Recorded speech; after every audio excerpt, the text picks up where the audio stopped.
Yeah, wonderful. Thank you all for coming here again. And we have a wonderful people from Cafe, right?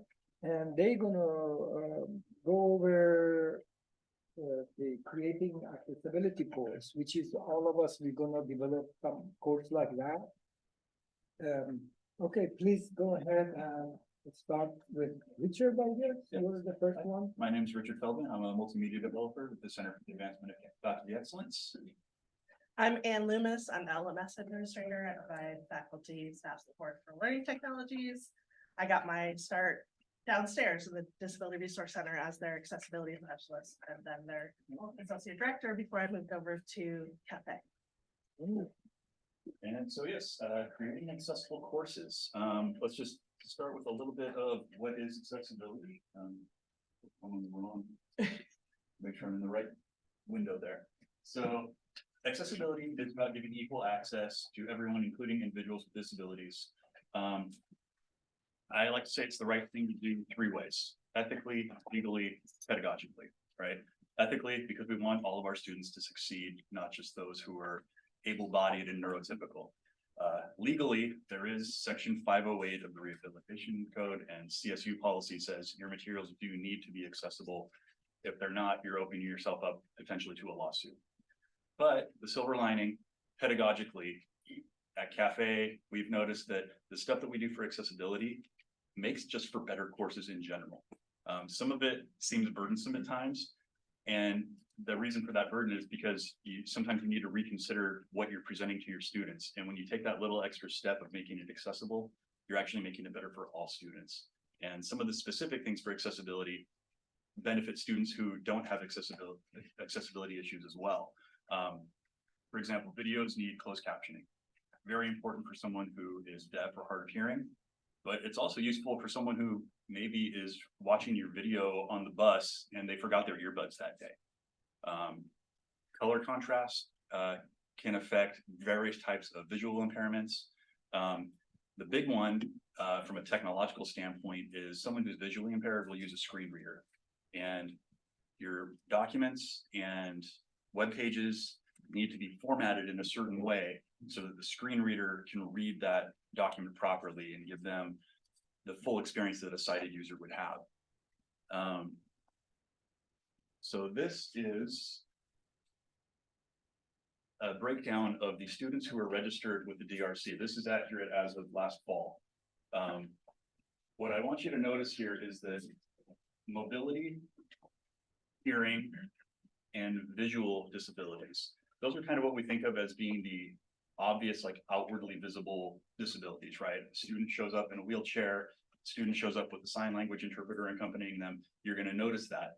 But they only make up 8% of the students that are registered for the DRC. So that's like 1 out of 12. And students are not required to register with the DRC. A close friend of mine didn't realize till she was 22 years old that she was dyslexic. If it wasn't for a chance encounter with a psychology professor here on campus, she probably never would have known. And just, yeah, recent data released from the US Department of Education shows that over 20% of undergrads and over 10% of graduate students have some form of difficulty. So even if you don't get that notification from DRC, there's a good chance there's a student who needs accessibility in your course. You want to add anything? Well, just that accessibility is not an accommodation. Students are required to register with DRC if they need an accommodation, and that's how you get notified. But accessibility is not an accommodation, it's a base requirement of all instructional materials. Yeah, like I said, CSU policy. So let's take a quick look at what this can feel like for a student. I have this image in my syllabus, perhaps. What should the alt text be? Because a student who is using a screen reader can't see that image. They need some description of what it is. Pancakes? Yeah, technically it's correct, but there's a lot more going on in that image. So if you're really crushed for time and that's all you can put in there, okay, but we can do better, right? Blueberry pancakes. Now we're starting to paint a little bit of a picture, but I think we can still do better. So blueberry pancakes with fresh blueberries. Now we're giving more of an equal experience for that student. There is one last option. None of the above. There is a rare case where you can just, it's not ignore the alt text, but where you can leave it blank. But as a general rule of thumb in instructional materials, if you don't need the alt text, you probably don't need the image. So this is where I'm saying the good pedagogy again. You have to look at all your images and think, why did I put that image in this document? Right? Question. And I know I haven't looked recently, I looked a while ago, and I saw some hints at this, about 6 months to a year ago. But some AI tools that can actually do that for us. We'll touch on that in a minute, yeah. So the main takeaway from this though is don't ignore the alt text, because if a student is visually impaired using a screen reader and you forget about the alt text, they get the equivalent of a big blank rectangle. The software will tell them there's an image here and nothing. They know there's something and they know they're being excluded from it. That's all they know. So, yeah. So just sort of big picture, wanted to get just a little bit more understanding of what you all are being tasked to do. Is this part of a non-stateside grad program? Like what is the impetus behind the courses that you'll be creating? Department of Education has given us a grant. Okay, So we told them we're gonna develop some online courses. okay, That's why you are invited here, because we wanna comply with federal government and all that. Gotcha. And okay, The previous picture, I have a question. Yes. I'm gonna bother you too much. No worries. please. What is the limit? On the slide, Yeah, on the alt text, Yeah, all text. about the length of a tweet is the advice I usually give. 128 characters? Yeah, there Round are, about. When you explain something that, I mean, Yeah. pancake, I'm Yes. done. Like, if Yeah, somebody says not done, what is the limit? I mean, you said on the white plate too, or the something. yeah, the general rule of thumb is 1 to 2 sentences. If Okay. it needs more than that, there's other options that you can do for extended descriptions. The reason, because we have a lot of electric circuits. So when you have circuit, you either one more resistor or one more. Yeah, how are you gonna explain? Because I've been working this area many years, and how are you gonna explain this one? What is it, how are you gonna say, oh, this is circuit, connect this one, I have 5, I don't know. I mean, We anybody might knows? Be able to turn that into an instructional design project specifically if it's a very complex thing like that. they are coming up with more and more languages and tools for building accessible chemistry diagrams, you know, those sorts of things. I don't think they have circuits yet as a tagged structured language. I worked with Victoria before, I mean, a couple of years ago, same problem, I know many people there, we have this problem, we have an equation problem too, that's why we got sometime, long time ago. Equation, Yeah, and now is, you guys canceled the, Well, there are lots of different tools and I'm gonna talk about those. Okay, for equations. okay, we'll see. Those are getting better with AI as well. I think the know. the I'm not question, AI again. the question, General, I think, I agree with you, is like the complexity of the diagram. At what point, like you have functional block diagrams, you just not even go into the circuits. And there's a lot of abstract information that can be conveyed. How do you describe that? That's not easy, I know. I think what I heard so far is just you can explain a block diagram of a system, but not the detail of each block itself. That's what I understand so far. But that we can do. that's why I said with the limit there, but I think again, of how many character, right, or how many? nonetheless, this is good for us to know and be aware and do our best anyway. Based on. Right, what like is- you shouldn't have any images with no alt text. It may not be Yep. 100% Yep. when you first start. And it often varies by student, right? Like all these accessibility rules are based on standards. And the standards are pretty much designed for screen readers. But not every student has the same, because, you know, accessibility needs.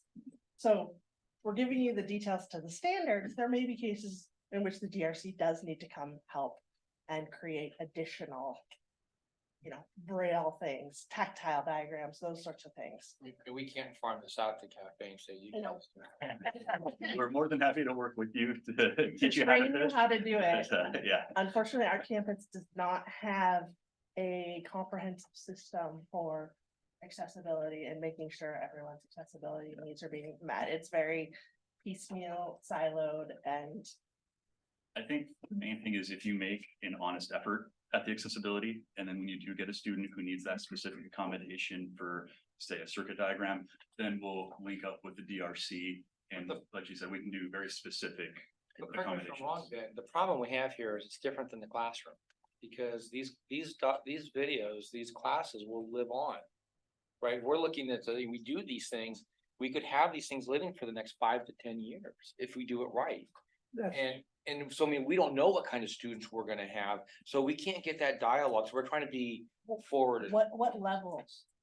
Are we talking 4,000 level classes? Yeah, 4,000 and graduate. Okay, One comment, I think the main product of the outcome, what we'll be working on in terms of videos are videos. Right? Okay.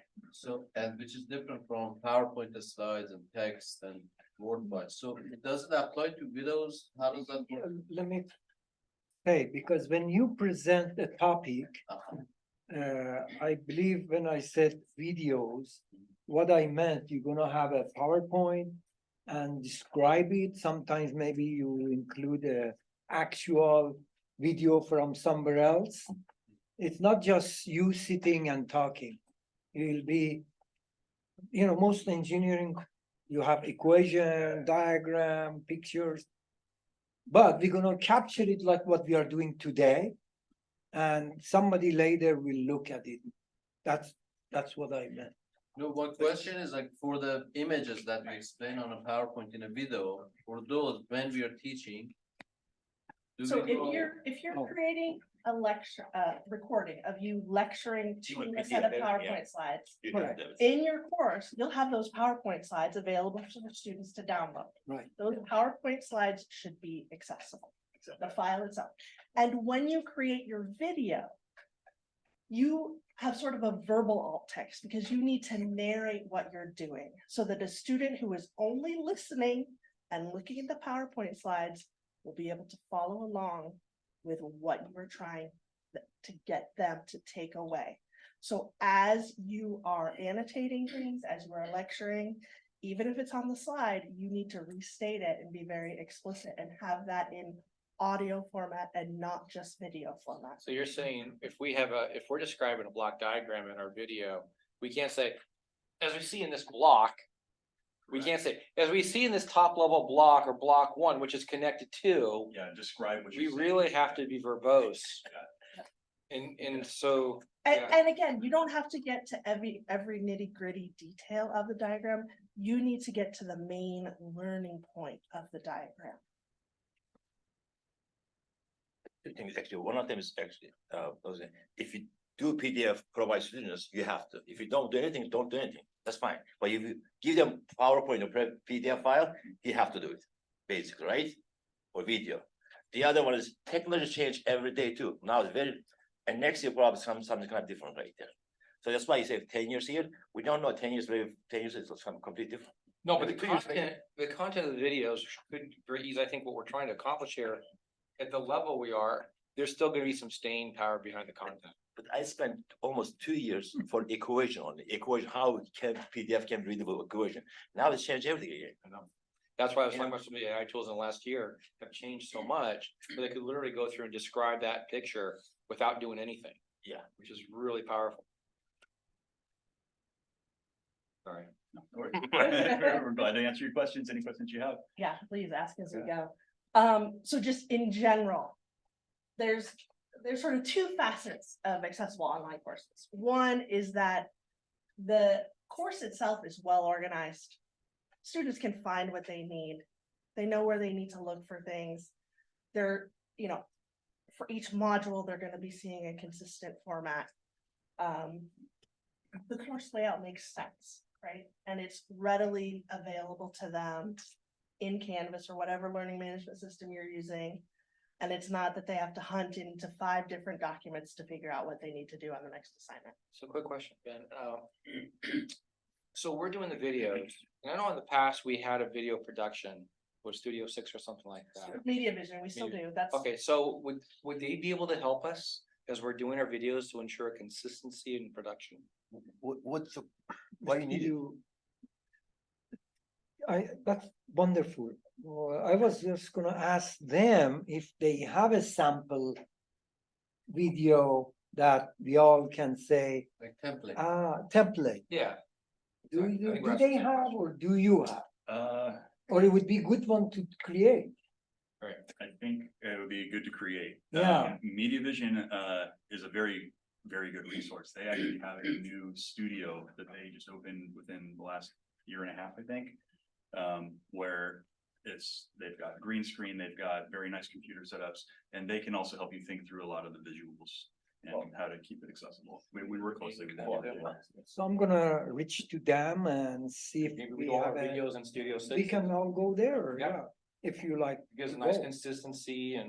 That way, Polish. a template would be nice, that way, it's, some of these are in abstract questions of equation, everything, they can No, show they were not gonna diagram. have that one. You're gonna do that one. Don't worry about it. No, they but will I have- wanna, really, how do I explain Okay, that? then I think when I come that one right now. Okay, go ahead, we don't wanna. We're on slide 2, right? Right, no, but I I'm think sorry. that's a good point, like, if the same students are gonna be taking multiple of these courses, do you want to have a consistent look throughout your courses? In which case, talking about a well-organized course, you may wanna have a common course template, so they all have a similar design and format. At Cafe, we do have a template. It's a quality learning and teaching template. It is designed to comply with the with the quality learning and teaching rubric developed by the CSU system. And that's the example of it right there. Now we've added a little bit of pizzazz compared to the normal bare canvas. But it gives you an example homepage. It gives you some buttons that you can play with.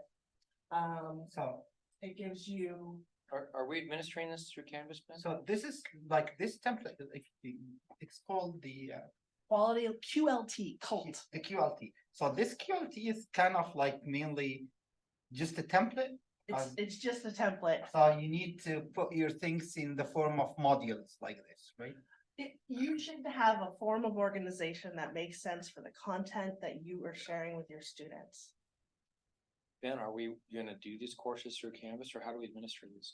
So my vision was, we got this grant and let's say Scott is gonna talk about ROS. Ross, Hopefully. for example. Yeah, and that's the operating system. I have no idea how he's gonna organize it. And it is not a required course. Okay, So we want to learn ROS, we meaning us, our students that are in different disciplines. So, yeah, they're like mechanical engineer, computer science, and whoever. And I just want those students to be able to see these modules and learn, because they don't take the course. It's not for grading them. It's informing them, here is how you use, as an example, Sure. this ROS. Now you come to our lab, we don't have time to teach you. Right. Go watch Scott's lecture. So, in that case, I probably would recommend Canvas. It has everything you might need. It's easy to get a course created. They're easy to manage. You can enroll.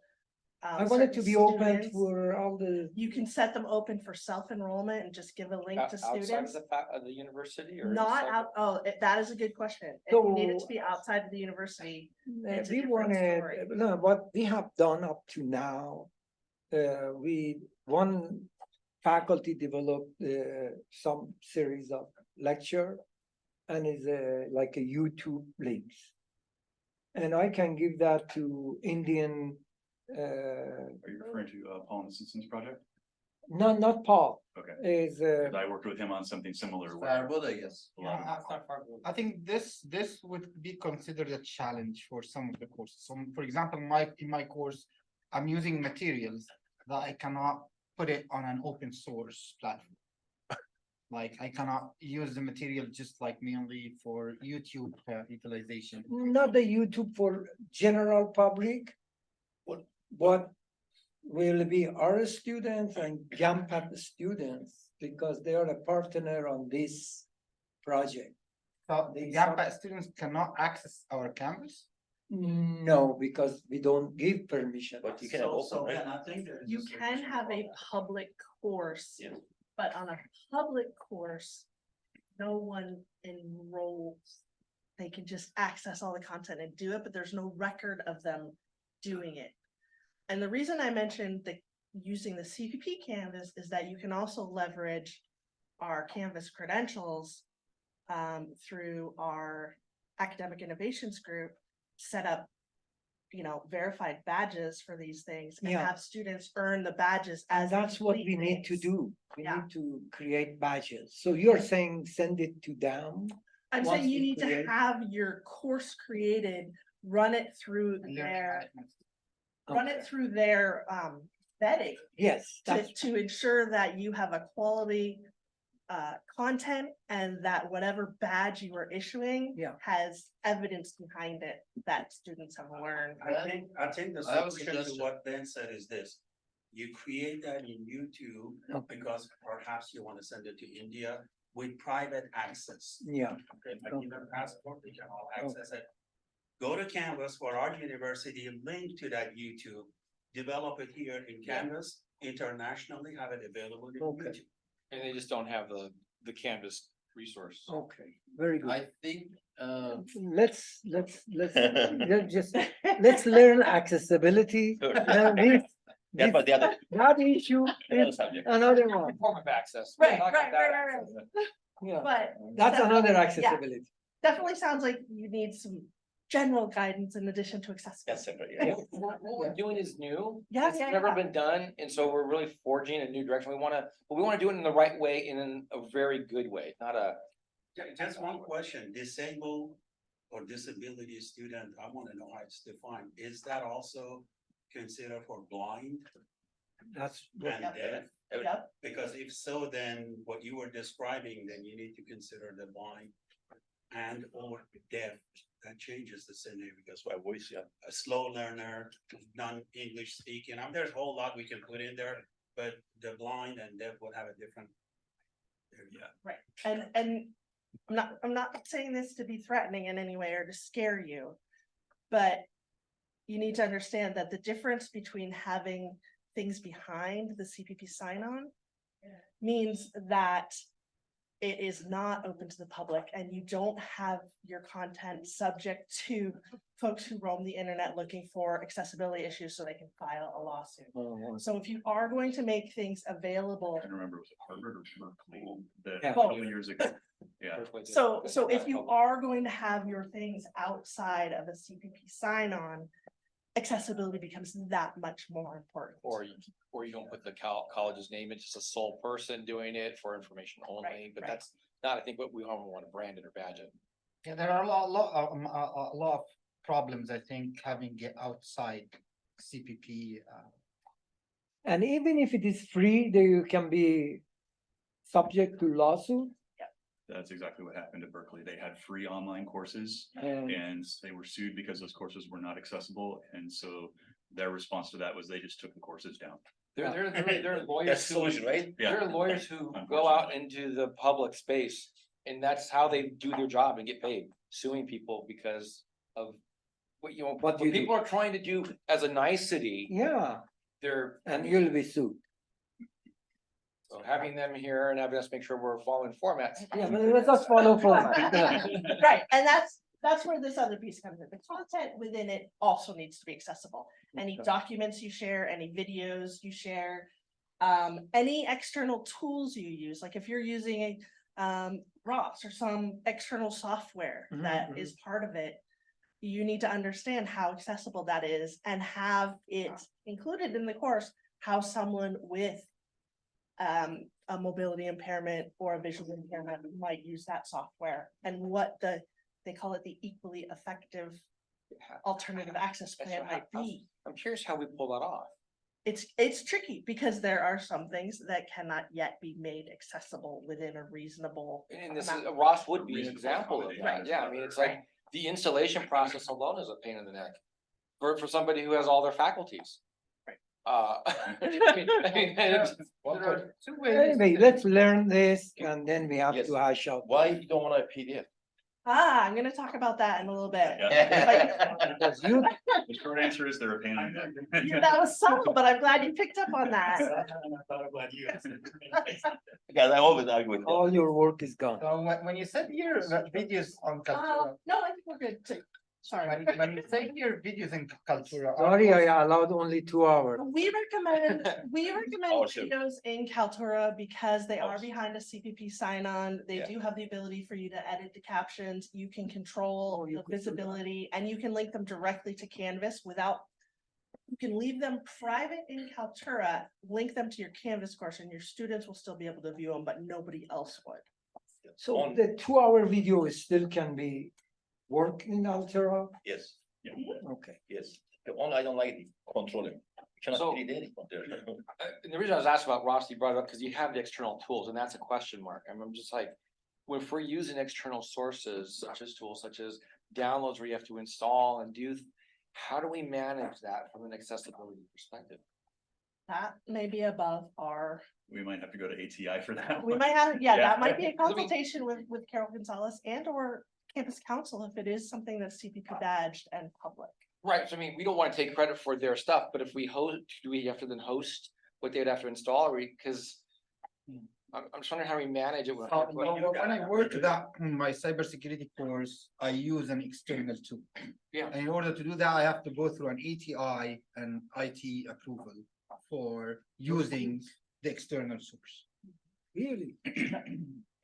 Even if it's free, any software that you're using in your courses and Like asking. your students- MATLAB and all that? MATLAB, we have a university license for, so Yeah. that is already gone through. ATI. Correct. But open source tools that are Oh. available to Students encourage. download the stuff for free all the time. But if you have a campus computer, you can notice, well, some faculty have admin access, but most people don't, I don't think. Can you all install software as you like on your campus computers? Yeah, don't Depends don't on tell how IT familiar you your are with your local grandfather IT in, guy, okay? That's for next meeting. There are ways around that. No, I'm just kidding. The software that they installed doesn't work. Imagine the one that we have installed. So, I mean, my question is, are on the Canvas site, if we're hosting that or we're hosting these resources, how do we host into an external resource? That's really the question. When we have external tools must be accessible. I know we're dealing with both versions of accessibility, but are we bound then to those external tools, accessibility restraints and constraints? Are you behind a CPP sign-on or not? Well, apparently we are if we're using Canvas. There is a free version of Canvas that doesn't have all the same bells and I mean, I whistles as think this is CPPs. a legalities thing, which is kind of what we're Right. here for. But my question is, if I'm using an open source tool Mhm, and it does not comply, mhm. Thank you. we keep. Verbally say them. Don't put in the. But no, caps. but that if it becomes the source of, like, for example, Right. does Ross count as, I don't know. It's free, Ross, right? Yeah, You can't use them unless. they but are we have to, API. because that's what the class is on. Right, and, whole- and That's an again, like, industry standard technology. Yeah, There's gotta be a absolutely. right, workaround. and Yeah. ATI is cognizant of that, and that's why I think talking to ATI or accessible Yeah. technology. So folks is my, the so best my route. question is, The equally effective alternative access plan sometimes can be very complex, where you say if a student really has a severe disability that they can't use this software, what am I going to teach them in its place? Or do they go through a different course path? Maybe there are some long winding paths that can. Scott, rabbit your holes whole we can go course down. is illegal. apparently, scrap that one, I'll do a new one. You raise a good question though, like I used to teach a course on graphic design. Yeah. How is a visually impaired student going to take my course? That should be red, that Luckily, should be blue, luckily, I right? never ran into that, but Adobe Creative Suite is an approved technology on campus. So there is ways to get workarounds, like Okay. you said, ATI is cognizant of I that some mean- of the software, there's no way. Because we want to do the best we can, but there's a limitation. So those videos can be through regular recording or recording through one of the prepared classrooms that I know that we have here, what they call it, the classroom. Yeah. Yes. Smart, yeah. Yeah, I mean, your Well, video hi, can come from Felix. anywhere, I think we should do it Okay. like you talked about, let's talk to the studio, so guys. and there is a I mechanism don't agree. in Kaltura, Anyway. you can They want link money? Kaltura and Screen YouTube record. as well. Yes. For now, let's, That's actually a whole separate presentation that I've done that we have a recording of. It's about 22 minutes that you guys can watch if you'd like. okay, send the link. Is it have accessibility? How many slides you have? Yeah. Can we finish it? Just one slide. That's why I'm saying, how many slides you have? Well, he has a lot of, he has a lot of questions on this one. I have a feeling we'll go. Hasn't even Understand. started yet. You have If to we change the word must to may, then Scott will not ask any question. Should, must Should. versus should. Should. Must soften it a Say, little. say, Pretty say clear, shall. make them accessible. Must is very strong, so, you know. Okay, so let's jump into the next step. We went too far. So starting with accessible documents and web pages, Canvas pages are web pages. Three things will get you most of the way there on accessibility. And like I kind of mentioned it earlier, your accessibility doesn't need to be like, yes, you want to try and make it accessible, but as long as you've made an honest effort, that's gonna get you, that's gonna go a long way, at least in terms of not getting sued. Let's put it that way. Yeah, we want the course to be as accessible as possible. We also know that you have certain constraints. So these three things, if you take care of headings, alternative text, and descriptive hyperlinks, it'll get you probably 3/4 of the way there, I would say, on most documents. Oh, did I? I did. Are you? Yeah. Okay. But I'm gonna jump right out of it again. So these three things, headings, alternative text for images, descriptive hyperlinks, those are like the three biggest ones when you're doing your documents. The next three that I would add to that, or the next set of considerations, color contrast. Tables need to have some special formatting, that includes when you're in Excel. Reading order is something specific to PowerPoint and also to PDF. Font size, when you're doing PowerPoints, try not to go too small on the font size. Not only is it good for people viewing the screen when you're in an in-person setting, it also kind of prevents you from creating just a giant block of text on a slide, which is bad pedagogy.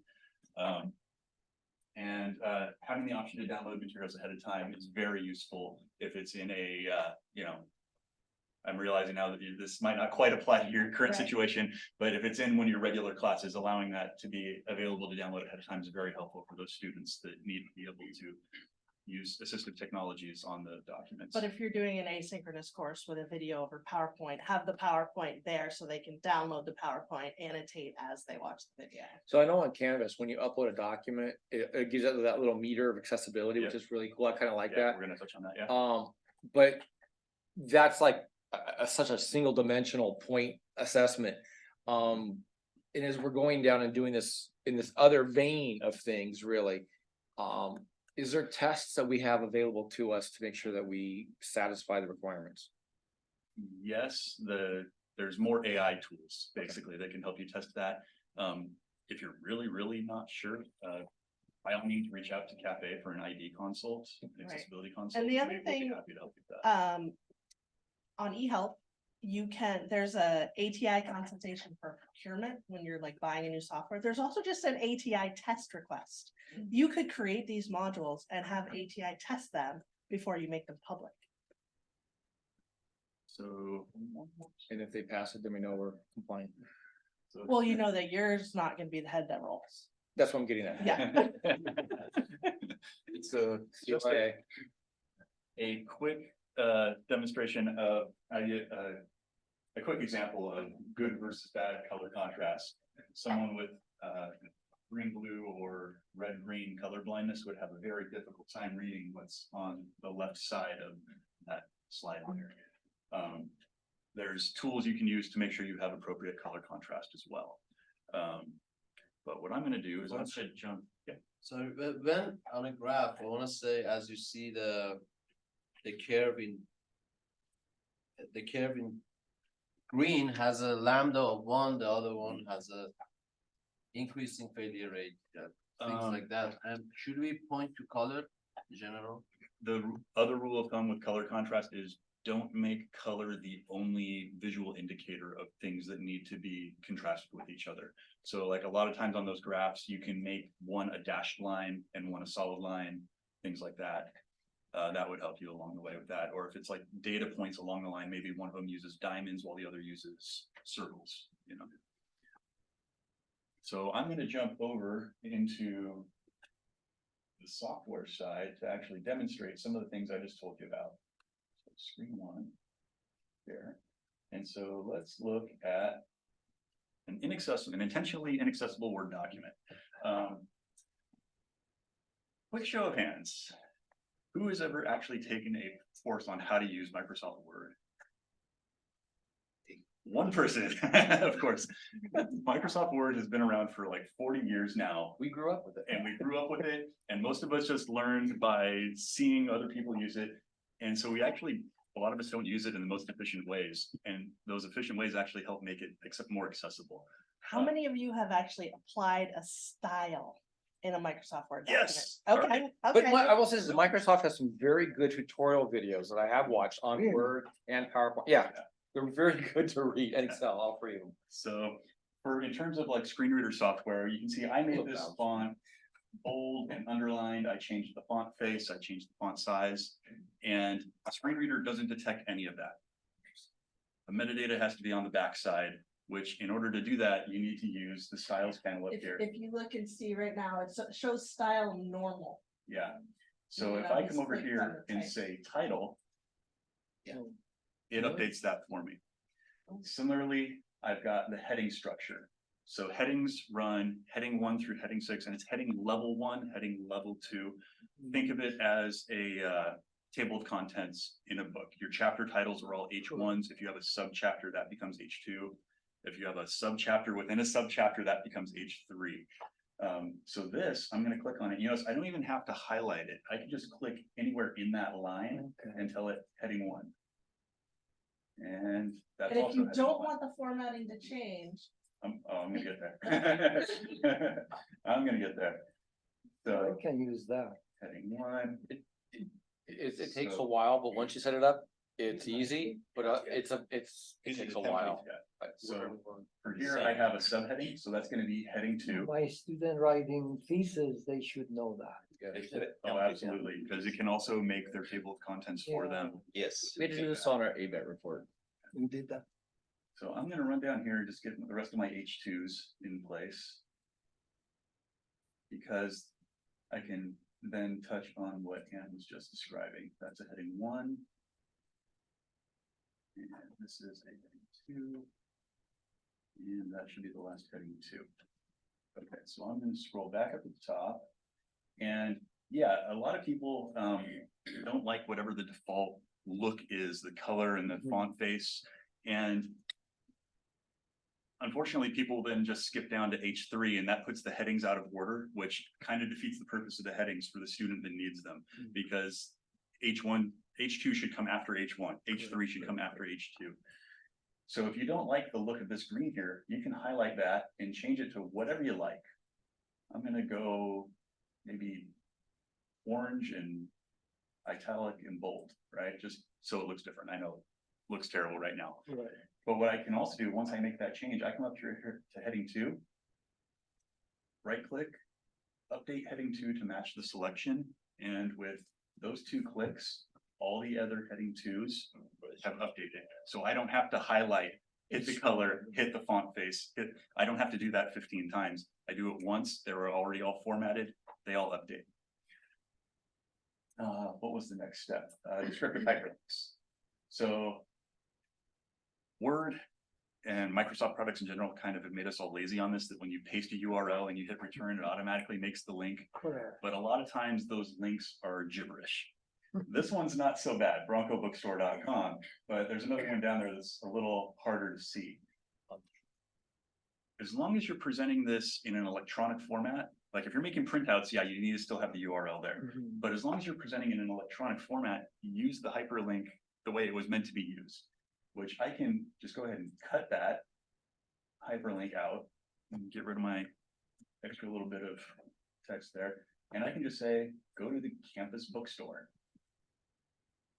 link and paste that link right there. Your page looks cleaner. It's easier for a student with a screen reader. It's a descriptive hyperlink. It tells them actually where they're going, not something that can be rather cryptic in the HTML. Like I have another one down here, this long thing for student conduct and academic integrity. So if I just got that same thing, I'm just gonna say academic integrity policies. Link it. Paste it. I notice it doesn't say for more information, please click here.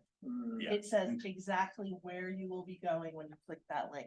Yeah. Please click here is not accessible. But if you have an external link, To another webpage. oh, let's Or say Google something, then I would just make Google. the whole. Yeah, I would simply, let me come down here. I would just put Google and highlight it, link it, and right there. Kind of hard to turn around. But yeah, you guys have really seen how bad of a type this is. Just like that. You might say Google homepage or Yeah. something like that in the text. So those are the three big ones when you're doing documents. But can't you also put a description on the link? How so? I thought you could do this in Word. Oh, you mean like the title text, like Yeah. in a HTML page? Yeah. Yeah, in Word, I'm not aware of that, but yeah, if you're familiar enough with HTML, you can put like a tooltip type. Yeah, right, exactly. Link, which is also, it's, that's a little extra, but the basic accessibility is like you said, You don't have to. don't click here, don't give me a gibberish URL, give me just the name of the page that I'm going to, basically. So those are the three big ones. Well, we didn't talk Oh, I didn't do the- explicitly about alt text. I didn't do alt text yet, that's right. So I have an image here. Yeah. I'm gonna right click it and view alt text is right there in the contextual menu, Okay. and it'll bring this up. And you were mentioning AI tools. I don't completely trust them, but they are getting surprisingly good. If I hit generate alt text on this one, Better than me. it tells me that it's a person in a diving mask holding a basket. So Wow. in this case, though, I might tell them that this is the cover of the book, Fundamentals of Basketry, you know. Or if it's redundant with text and isn't adding anything. Yeah. You might mark it as decorative image. This is one of those rare places where it might Oh, actually be able to be marked as decorative and therefore ignored. So my question on the AI tool though is, I thought we could, I haven't played with it recently, I was watching a couple of videos on it. Yeah, this is still on the production side. This is still on you This to say. alternative text is gonna be something that you're gonna copy and put there, or just leave it No, there? it's just right here. Once it's in here, like I can tell it that's what I would like. Type whatever you want. And once I click away, you can say, once I click back, it shows up again in that box. I mean, for an accessible person, how does that help? Their screen reader will pick that up. Yeah. Behind what you're seeing, there's a structured document, Oh, okay. structured So language. what I was getting at was, I can also take that as a picture, put that as a link to an AI tool that's describing things in more detail. Okay. So I say use it I external. think that anything like that, a blind user will have their own preferred Okay. method to link to something like that. They might have the ARIA service or something. You're right, exactly. So there's other things that are out there that are AI processed. Right. So that's what I'm saying, if I had a link to that picture. And there's There- other things in there. There is a describes feature bunch of in things. HTML called long description. Yeah. Where if you have a very complex diagram, long desk will link you to another page where you do a very detailed And it breakdown. of parses that. it automatically through an AI engine. A few other things about alt text. If the image isn't adding anything beyond what's in the text, you don't need to spell it out again in the alt text so that the person with a screen reader hears the exact same thing twice. If you're just restating something that's already in the body of the document. If there is text on an image, like in this case, you would need to write the text out in the alt text. Because it's not structured text, right? That's the only way they'll be able to access text like that. And the last thing I would add is We did not put picture of a person in a basket, in a mask, because the screen reader will come to that and say image, and then just read the alt text. Yeah, The screen reader knows that it's an image because of the type of file so format. right now, Microsoft Word can read this one, right? Yeah, can read this one. Microsoft, PDF file, there's an option to read the file, then you can see how it's coming out, basically, Yeah, you can Microsoft turn, Word has same- we can turn on, something, right? we could turn on narrator, or we could turn on immersive reader. But You said like, Myself. you said there is Yeah. a screen reader, right? So can we test it while we're doing those, or we just do it and whatever comes out, comes out? You believe it. I mean, like, is there a way to, like, I did now this, can I see how it shows? up? coming out, Yeah. Hang on, let me. I think there's an find option you out can, what the- read and see how it's coming out. This I am absolutely certain it will. We'll show you how. I Yes. could show you, if I was gonna let you use PDFs, I could show you how to read them aloud. but Yeah. I don't want you to use PDFs. I don't want PDF, yes, you to we- use yeah, you can see. PDFs. Still don't like it, I don't know why, we'll see. The short answer is the easiest way to get an accessible PDF is to start with an accessible Word document. And then once you export it from Word to PDF, you still have to do a whole bunch more work in Acrobat to make it fully accessible, because some of the stuff you did in Word gets But- stripped out when it But gets students exported. don't have Microsoft Word sometimes, But if everyone, well, It's anyone another- that can upload components should have it. PDF file is getting smaller, number two, it's coming out exactly whatever you wanna see it exactly, there are a couple of things. Right, I wanna- right, but We'll see, Yeah. It's, you have to decide if it's worth the extra effort. Well, That's the- I don't want. There's the students to ex- mobility aspect of it, right? So the mobile office is not well done. So if I'm reading on my tablet or my phone or something like that. What? Which one? Microsoft? Word on, so I mean, if you go to a PDF, you pull it up on your phone, I mean, it's just right there, it's perfect. Exactly. But trying to do that on Word Yeah. is not perfect, it's very hard on the mobile Changes devices. We'll see what they're gonna see. Well, let's go, let's go.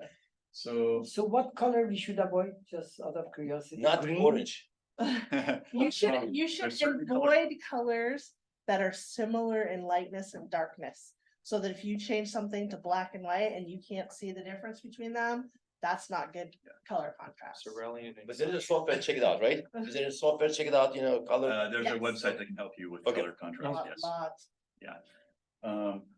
So just to finish off with the document, I know a lot of people love their tables. They do need a little extra formatting Yeah. in Word. I'm gonna go to, was it table properties? Yeah. Yeah. No, I'm sorry, I went to the wrong one. I need to go up here. Oh, yeah, it's good table. Table design. And again, it's one of these things where it's not just decorative for the sake of being decorative. Those are tiny headers, like, It also gives you Wow. your headers. Yeah. When you say there's a header row on this table. It does that.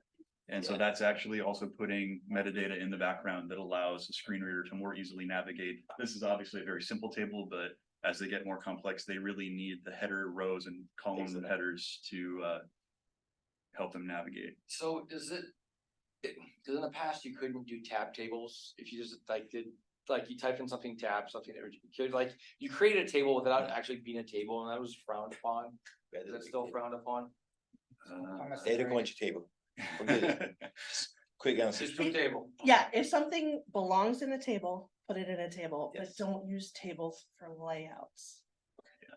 Yeah, if you were around in the early days of the internet, putting your HTML, everything's in a giant table, that's. Yeah.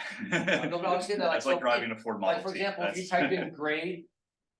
Tab percentage, and you did Mhm. A tab 100, B tab, and that kind of stuff, you can do it in a textual relationship, but. Oh, I see what you mean. But it doesn't, the reader doesn't know that, it says, it just does tab or something, doesn't it? It gets Yeah, confused. it would just read A 90-100%. It would just jump down to the next line, treat it like it's regular text. Right. It would just start reading it without any context, saying it's a table, Right, which is So- not helpful. it hasn't been approved yet, okay.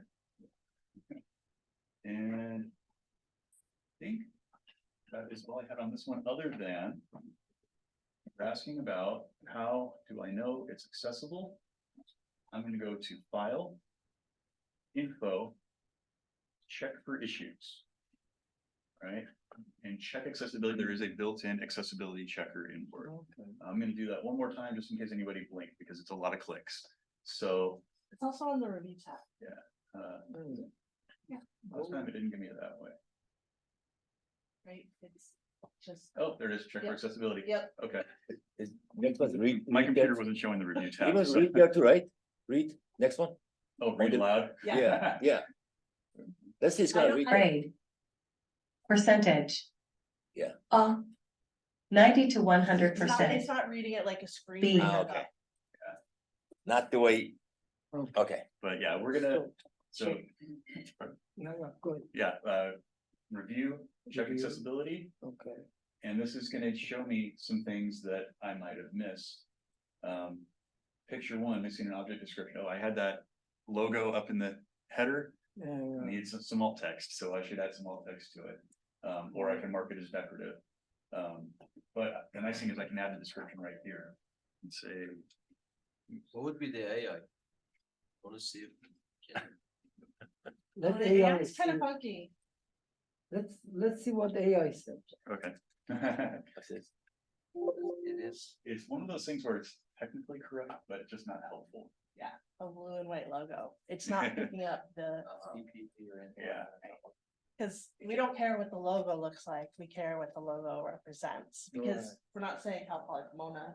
So you have to say California Polytech, State Polytechnic. No, you could say how. That's what it says. Am I missing Eh, L is missing. From There we the go. child. maybe I'm typing too fast. All right. Okay, we understand. Insert is also messing me up. Okay, A, there we go. all right. So that's what I would do for that. And again, we just click off of it and we're done. Hard to read contrast, so that orange that I picked was not particularly good. Yeah, Yeah, yeah, So I can just go okay. modify style and pick a darker shade, maybe that'll work. And now I've got good colors. So is it, does the accessibility, it doesn't check for stuff like, color blindness, does it? Just The doing contrast. color contrast should actually be doing, The different kinds of color blindness, so if you're like the pastel color, that's why, cause it was like, yeah. and I don't say it because my dad's colorblind, so we used to make fun of him all the time. What color is that? It's great. No, it's not. It's just whatever. How about hearing? I have that issue. What? What? No, but so I mean, does it give you that kind of on the accessibility on the contrast, you know, or? No, is it it, something we it, have? it ties it to the accessibility standard, the WCAG standard for color contrast, Okay. which is based on. Which is all we have to worry about. Right. On a side note, if you go into Adobe Photoshop, there actually is a colorblind mode. Yeah. If you want to see what it looks like for other people, there's also browser extensions that will make your browser look the way a colorblind person would experience it. If you really want to take a deep dive onto this. So this document is pretty much accessible now. Let's jump over to PowerPoint and see what we've got going here.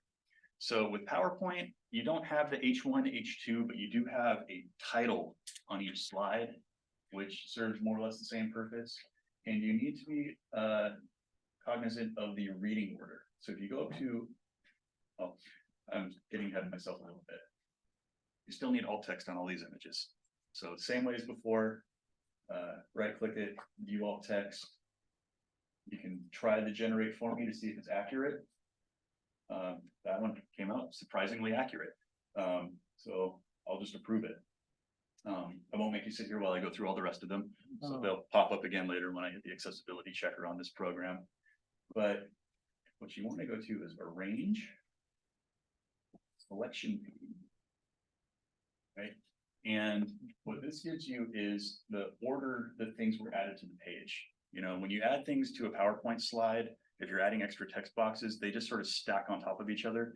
So the selection order is actually bottom to top. So the title should come first. It needs to come all the way down to the bottom here. The next thing I want is step 1. So that's text box 7 here. I'm going to pull that down next. Then picture 2. And hopefully your slides aren't quite this complicated. If you use the pre-built layouts, it can help you a lot. When you go new slide, you know, a title and content like this, or to content, that actually will take care of a lot of this for you. It should already be in the right order. I think majority of us are gonna have complicated slides. Okay. So, in that case, Yeah, one picture, not too many pictures like this, that's why. yeah, It's a problem. if you can build it in the logical order, Yeah. it should be in the correct stack order, Yeah, but then exactly. just make sure you go back.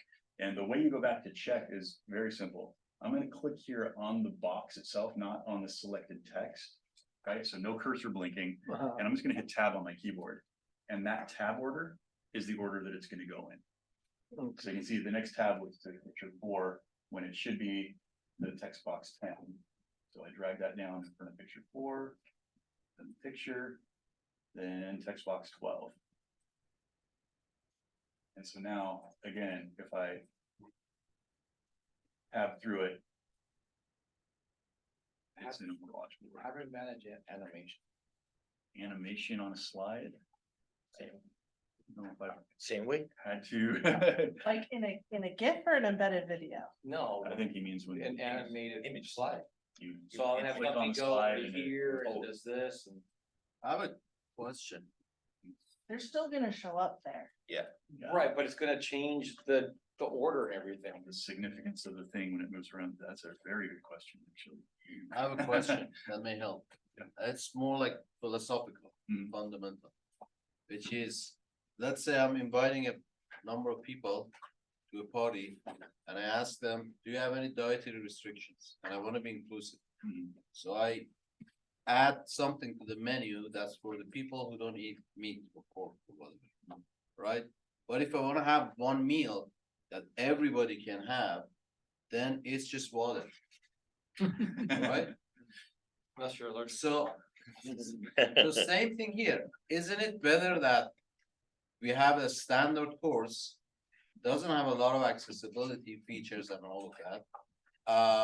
It's the video is for someone without accessibility, which is 90% of the people, the students, right?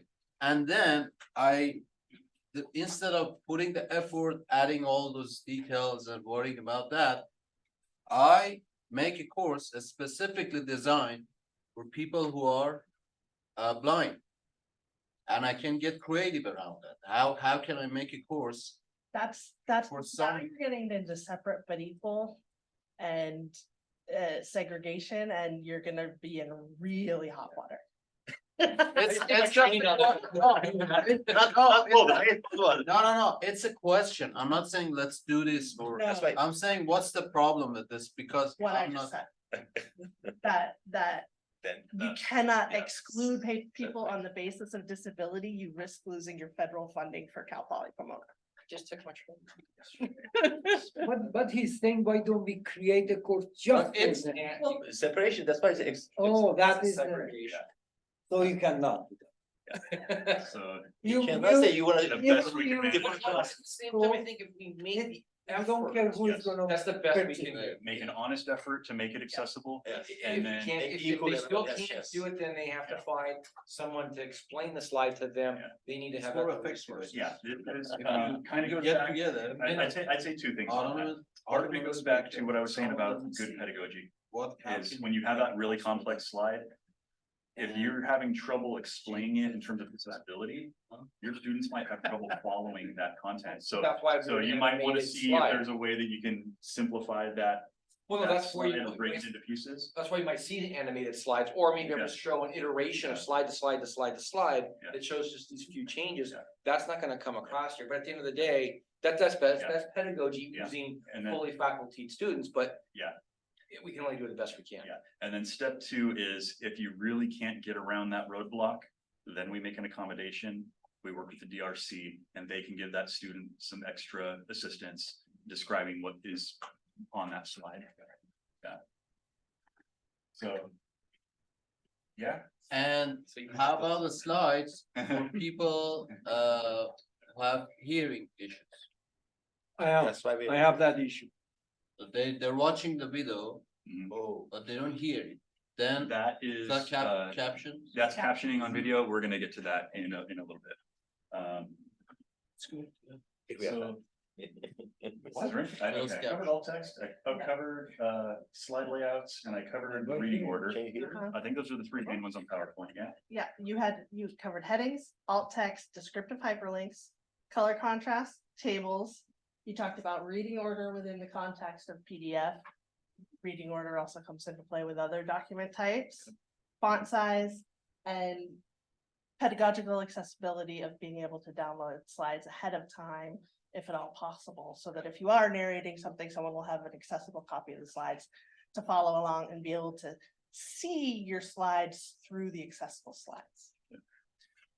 So in the interest of time, I'm gonna jump forward to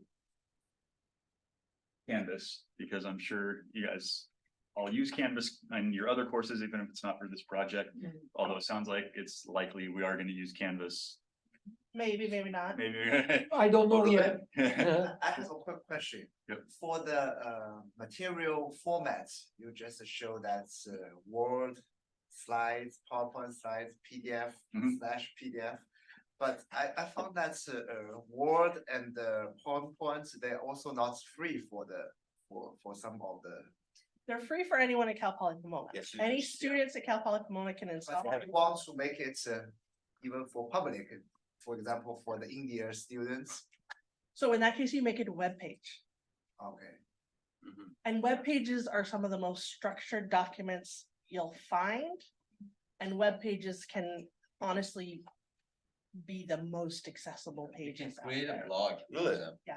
Yeah, we could, How do you make that? we could But link you guys blog. up with a web team too, if you wanna do a dedicated web page for this.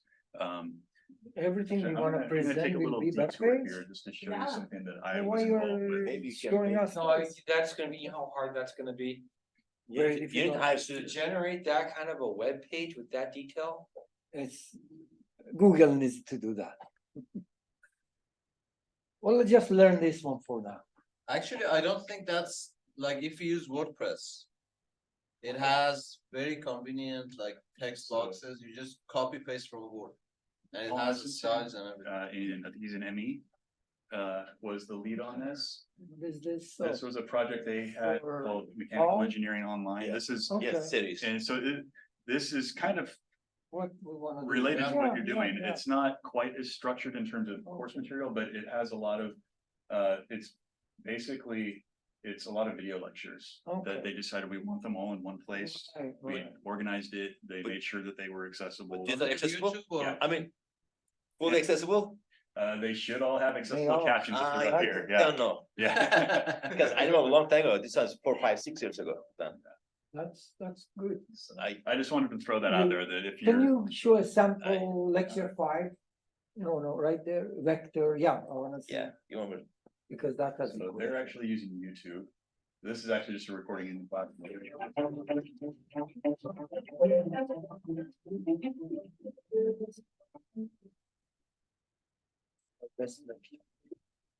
best, what do you mean, Best. instructor? Yeah. I know. But these are, But we lose contrast on the drawings, right? you cannot read the screen there. You can't see the screen. Cannot hear. Yeah, I know these are, Oh, okay, yeah, you have to control. Now, couple of questions. One, you may show this as a box. Yeah, some of these videos on this site are lecture recordings like this. Some of them are lectures that were made on the computer, Oh. like just sitting yeah. these PowerPoint slides. Have you guys ever watched the guy out of Washington, University of Washington on controls? No. we don't use. It's a YouTube guy, it's phenomenal, but the presentation of the material does a through screen. I don't know, Oh, like the light board? no, I don't know if it's a light, On your- no, it's a through screen. It's, Wow. It's like a glass. But then, Yeah. that's okay. but my point is this, so. And this kind of gets to everything, like you're talking about the YouTube, the video, everything we're doing, if we don't use slides, if we're doing this whiteboard. Maybe this kind of gets to the whole situation, we're, Send us the link later, we'll see. I think what you're getting at is the difference between captions and audio description for blind people. Right, so I mean, are we obligated to, if I'm lecturing something and I don't use PowerPoint or Word, Mhm. then, Okay, so for blind people to watch TV, and I do this all the time because I don't stop and look at things, I watch TV by listening to it. Mhm. And basically they have the TV show and a separate audio track that runs in parallel with it that gives a description of what's happening on the screen. Yeah, Right now, as far as I know, Cal Poly Pomona does not have a video streaming service that allows for audio description, and instructors are not required to have audio description in their videos.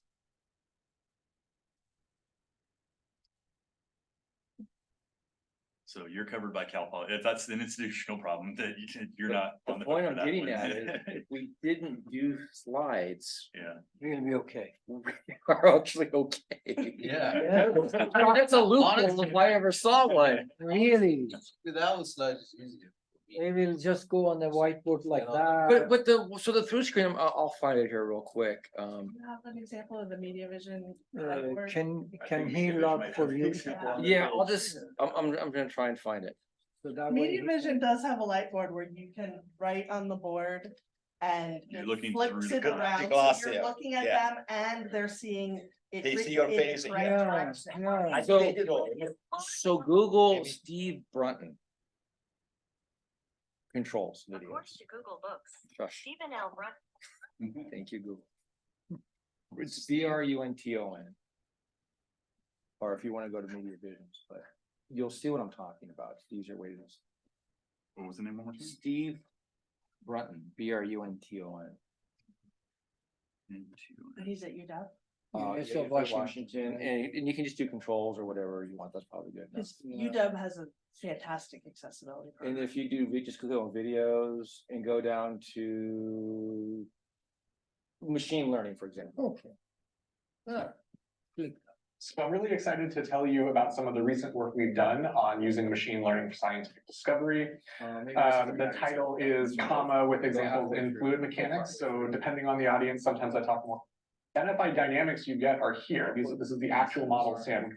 Solved a lot of issues and open challenges that have been around for decades No, of how you That's can. not the one of what I'm talking about. it's the example of what not to do. No. If you go to control boot camp, you'll see it.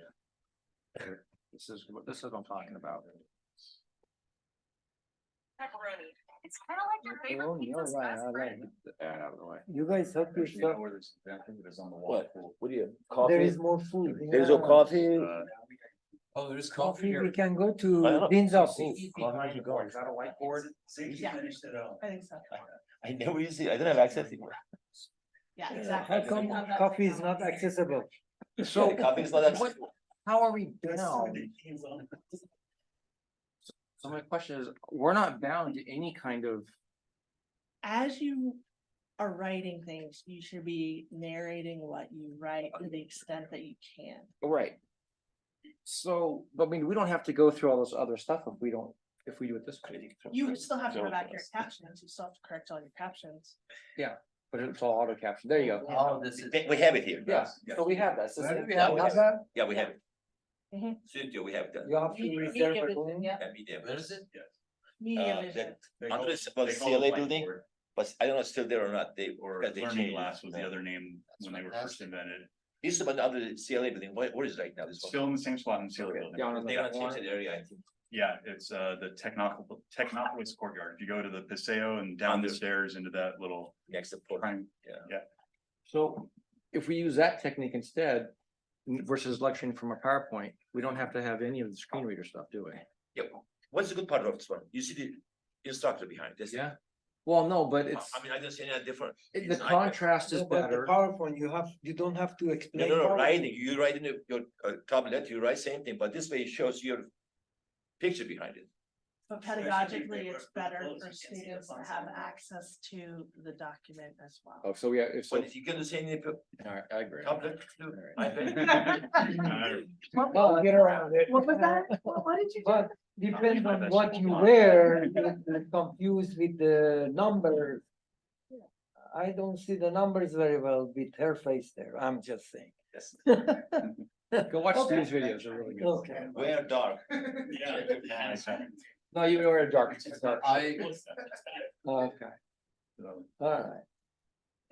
Okay. Oh. So I got a couple.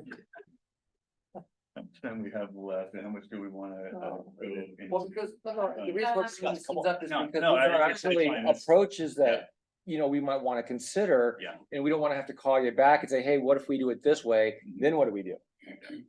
No, I think you probably also need an instructional design Yeah, ticket. Yeah, who is that? The studio? that's, no, that it's would- still cafe. Still Oh, cafe. you're right. You'd just be talking to a different member of cafe. Who would be working closely with us on the Yeah. backside of all these things we're talking about. But you understand what we're trying to do now, right? We do, Yeah. we do. So I think if we. Who is skip to doing some of the document first course? stuff and You? talk about You? Sucker. I already did it, but I don't No, change no, it. but you need to fix Okay. it. What do you think? Um, I don't wanna change again, I already did. Yeah, so I'll just briefly He already show.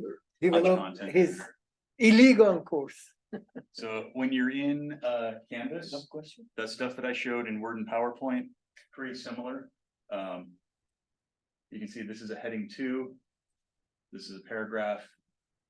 I made a non-descriptive hyperlink, but if I wanted to, I could just highlight creating accessible courses and tell it external link, paste the URL there. Yeah. Very similar to what I did in Word. One thing that might come in handy, if you already have a page that you need to sort of retroactively fix the accessibility on, you can see here, it thinks it's a paragraph and I just changed the font size and made it italic. I hit the drop down here, I can make that heading 3. The reason this starts with heading 2 is because this name up here, the page title is your heading 1. That's one So I have thing. to start hitting to, basically. Yeah, so you start with heading 2, and in this case, it's a subheading, so I'm making it heading 3. And I see nothing changed there, which if you like it that way, that's fine, but if you're gonna have multiple heading 3s, what you can do is, this page is a little bit narrow. Right here, the T with a little like sort of rectangle, that's the erase formatting. So when you're pasting stuff into Canvas, a lot of times it'll take formatting from whatever page you copied it from, and your page can look very messy very quickly.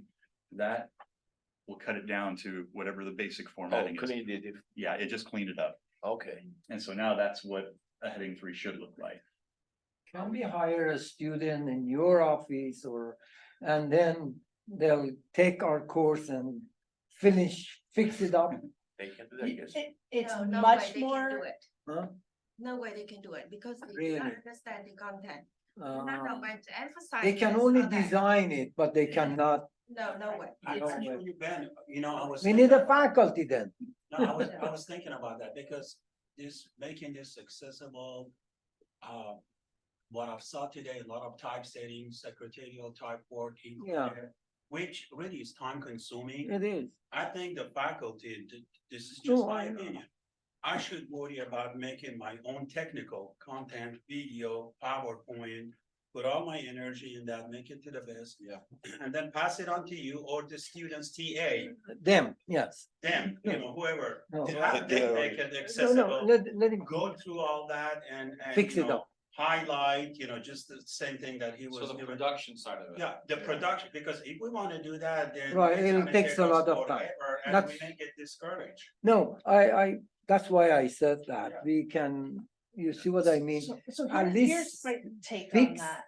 Fix those, then the communication explanation will be done by faculty. It's a lot easier to incorporate from the beginning than to go back and add it after the fact. So if you start with accessible templates and examples and use that as your base throughout, whether it be a Canvas page, a document, a PowerPoint, if you start with an accessible template and work within that and just carry through your headings and such, you're gonna be in a lot better shape than if someone has to do it after the fact. And I say, when you pass something off, like this professor said, you still need to have a subject matter expert working with them to help them fine tune, because a student's not gonna be able to decode every term used in a lecture and all that. So they will still need to come back and ask you some questions to help get that Yeah. to the finish line. They're not gonna know what to put on the alt text of your images, especially if it's a higher level engineering course, unless they're an engineering student. Because what you want to be there is Yeah. what you want the students to take away, and the student doing the accessibility work isn't going to be able to infer that for you. But in a way, Ben, you're right. That's why I'm saying, it's almost like we need a producer. It's almost like we're trying to do a TV show in a way. Yeah. For lack of a better description, we want to have a consistency. And we're the subject matter experts for the delivery of the technical material, but somebody else actually is a producer of the video somehow to ensure that consistency and continuity. I think you can absolutely hire higher level disciplinary students to assist and be part of the team. Yeah. But I better concern cafe if I don't understand anything. I prefer to do everything myself. I have problem with my publisher. Now try to put some heading in my publication, the final version. And some of them went wrong. And in the end, I got tired. I did not change it anymore. It's online now. I don't want to change it anymore. It's not supposed to be headings, but they made it headings. I don't want to modify it anymore. So, yeah, so I think this is kind of easy to follow through, Really? you know, the main features and But sometimes we have our lecture heavy already. And it would be good to dump it, somebody fix it up and then we narrate it or something. But anyway, we have the flavor of some possibility. Right, like you could create, you know, in Kaltura, a cluster where you store all of this and you share it amongst yourselves and you have students who have access to it instead of just one instructor having access to the video, and they can help with accessibility and things like that. Available to international other places. I don't know, Yeah, Is if it? you If you share the understand, link, it's online. If yeah, you put as it long on- as, If you put it on the private setting, it's very similar to YouTube in that On the- regard. You yeah. have private, you have unlisted, and you have published. yes, If it's on unlisted. unlisted, if you share the URL with Link them, they there, should be yeah. able to They access can. it without a Cal Poly log on. yeah, All it's- right. yeah, it's not behind a sign in. Ben, is our deliverable just a video or do we need to generate text or like all the things in the module? PowerPoint We or wanna anything. create the module, What's the topic you are doing? like VRP. Huh? Like routing optimization. So you need to explain what that is, all of that, right? And evaluate them. All of those, if you talk, I don't understand. You have to show graph. No, and no, I stuff. mean for the grant, the things that need to be. That's what I'm saying. It's whatever you see that professor was talking, Mhm, we are gonna develop that. And you can use this for your course, mhm. right? As well as we put it on the website. So it's like, in a way, it's gonna help you. You will be owner of that content. No, well, my What I question was, want, what are the I don't want minimums? you to be sued by Yeah, yeah. your PowerPoint or video that you No, I present. appreciate it, and this is very helpful. My question is, the like, are there mentions of deliverables for the app, for each like So module? the grant says we develop these courses, the video Course video. will be on campus, badging, you know what you said. And that's my deliverable. Okay. But when you develop that course, we Okay. don't want you to be sued. That's why we are here. Or, right? That's what. You're doing a favor, you know, a little bit of money, a lot of work is not worth it. Yeah, but- this honestly helps us standardize the whole. Yeah, yeah, that's the whole idea. I want people to know. And we are recorded, so that way the people who couldn't come today, they will watch and they know what to do. Yeah, And finally, what is the cover page? cover page. Yeah, where's cover page?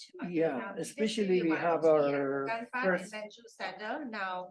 Now, when we need to acknowledge Department of Education, Can you give a? I have to create a nice, Yeah, send one to all of us. Yeah. So we all be uniform. right. I send it to you all. Please, like that table of content I sent you, right? How can you make that accessible? It was like this long table. with Amazon place to buy the linkages. I know. He's all helping. No, but I'm just saying, Don't worry, easy, easy. but okay, I will make that, Let's get here, yes. let's get here. The graph, right? All now right, we got come in, alternative- continue, Alternative text, right? continue. Well, I think I'll put a bow on this because the rest of this is pretty much straightforward, like if I. So have an these are image- not accessible But because the I image don't see with the alternative text, variation. the image, how we gonna put alternative text, for example, right? Yeah, so yes, that image, if I go to image options. Yeah. Yeah. There's, it will automatically put the file name in there, Yeah, but which is kind of annoying. It's not accessible. Yes. So I would put a description of that in there, or in this case, because it is repeated lower down. I would say, maybe reference the table below or something like that. I don't know, is that best practice? Are we planning to use Canvas as a web page Blah, blah, blah, right. delivery? You gotta write something to it. Let's Yeah. decide on that. I do not know. And also table What have I'm same thinking. prompt, right? But if we're gonna go to digital badge, is that they need that? Not necessarily.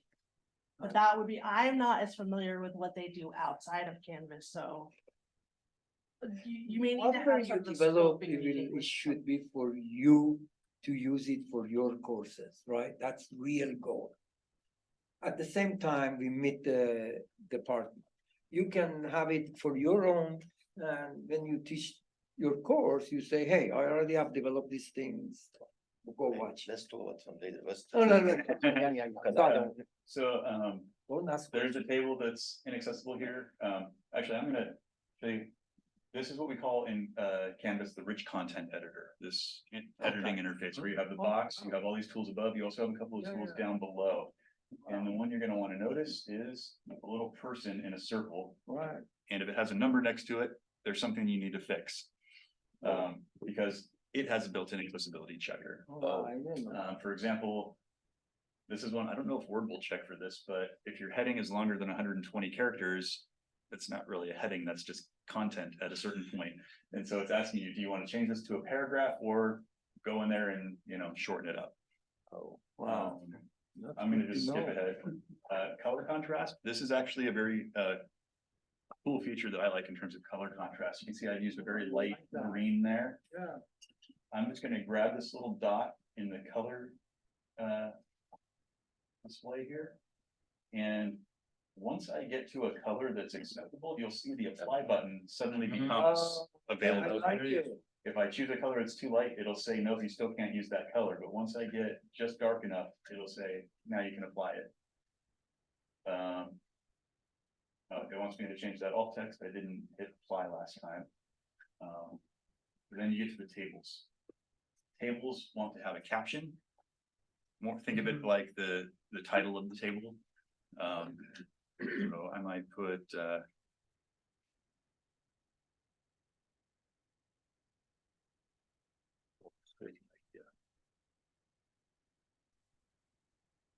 But it's not good to say, here is the table. yeah. Table one. Here's the table. And then the table also needs to have headers, either rows and or columns, depending on the structure of it. So I can tell it header row, header column, or row and column, Yeah, in which case you make they that, change that formatting, but that's also telling the student, the screen reader, the actual structure of that table. And if I move PowerPoint to this, you have to change format. they will do the same thing?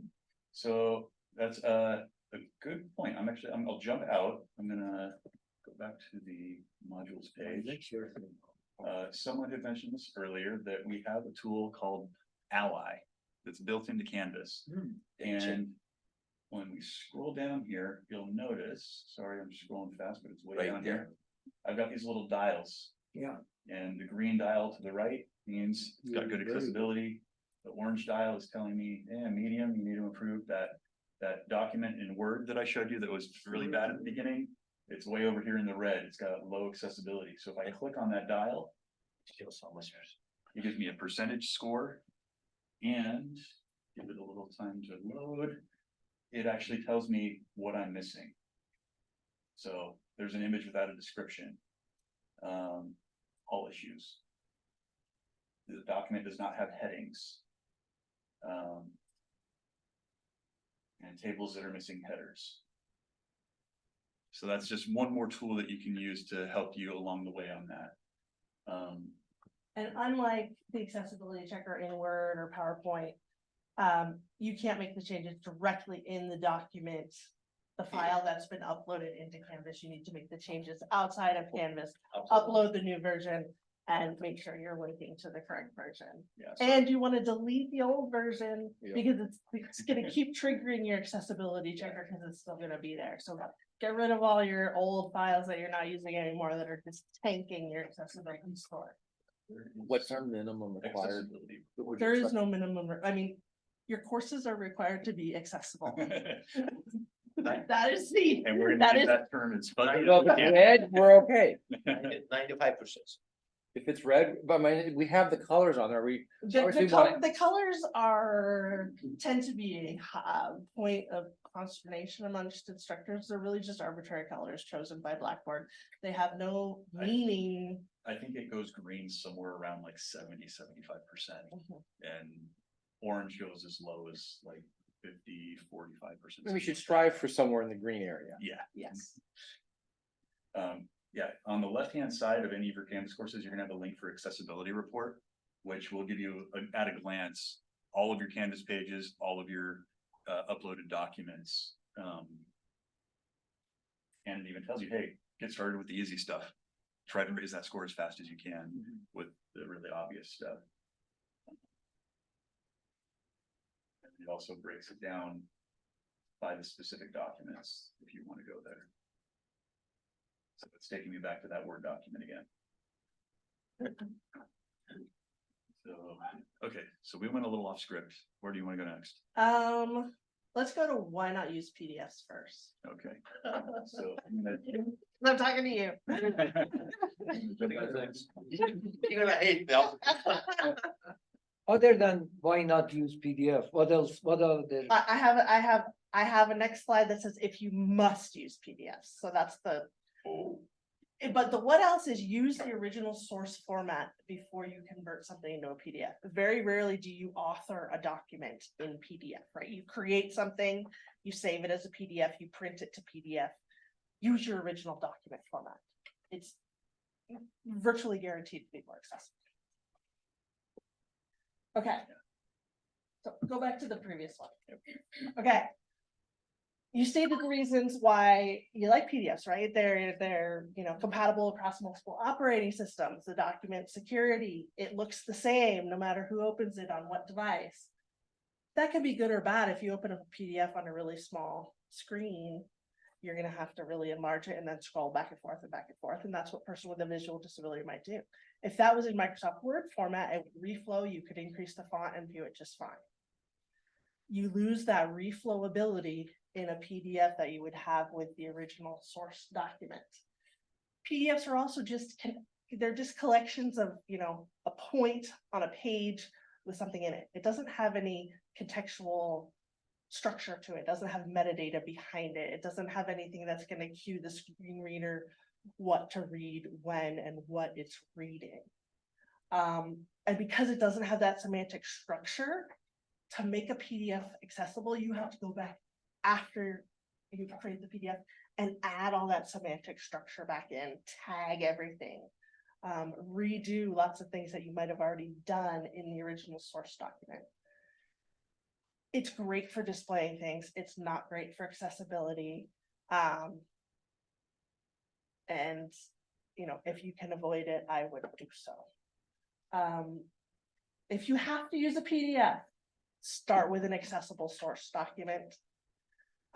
And use like a save as PDF rather than print to PDF. Save as PDF will retain some of that structure from your document carried over into the PDF.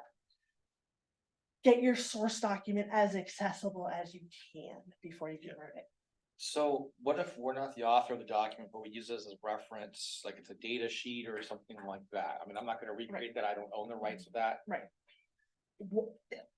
Ideally, find a PDF that was born digital rather than a scan. Agreed, but I mean, I have, you know, like data sheets of processors or Right, whatever. you can still go back and make that content accessible. You're not changing anything on the screen, you're just changing the So some of these metadata data sheets are like document. 1,000 pages, I'm not doing that. And Yeah, can you find an alternate source online from the library, anything? No, it's from the manufacturer. because he buys a motor, it has, God knows, all Right. these stupid things. Does the They're not gonna manufacturer's waste this time. webpage, Oh, yeah, of course they do.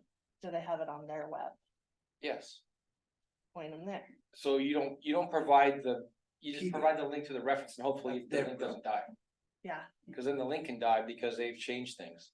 but you're gonna have a structure set up to maintain your courses. If you just leave them, everything's gonna break. No, but my point is, so like, if I'm looking at putting ROS, micro ROS on an embedded processor.